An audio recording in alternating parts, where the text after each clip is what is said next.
Rekaman video detik-detik ibu kos pergoki kamar penyewa kosnya penuh sampah dan berantakan viral di media sosial. Rekaman video itu beredar di media sosial usai diunggah akun TikTok Siska Fizar.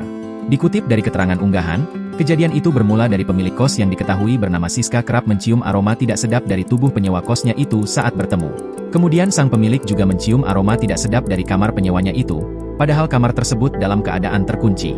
Akhirnya, karena hal mencurigakan tersebut, Siska berinisiatif untuk melihat isi kamar penyewanya itu.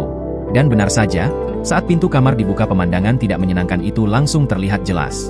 Bahkan saat penjaga kos mengecek kondisi kos tersebut, tampak ia dibuat kesusahan untuk masuk ke dalam lantaran banyaknya barang yang menumpuk di kamar tersebut. Siska selaku ibu kos pun hanya bisa menunggu di depan pintu. Ia hanya bisa pasrah dan menahan diri untuk tidak marah. Ia pun sangat terkejut melihat kosnya telah berubah berantakan dengan tumpukan sampah yang menggunung. Barang-barang yang disediakan Siska di dalam kos pun terlihat juga telah rusak dan kotor.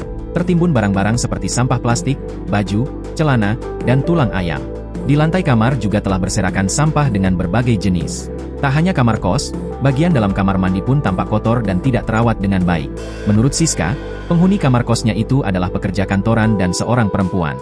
Indekos milik Siska ini adalah kos umum, tapi tidak bebas. Orangnya seberantakan kamarnya, tutur Siska yang membalas banyak pertanyaan warganet di kolom komentar. Akhirnya, setelah kepergok dan didapati kondisi kamar sudah berantakan, Siska pun mengusir penyewa kosnya itu. Ia mengatakan sang penyewa diduga mengidap kelainan jiwa atau disebut hoarding disorder. Namun Siska tidak membeberkan lebih jauh siapa sosok penyewa kosnya itu. Rekaman video yang dibagikan Siska ini pun sontak langsung menuai beragam komentar dari warganet.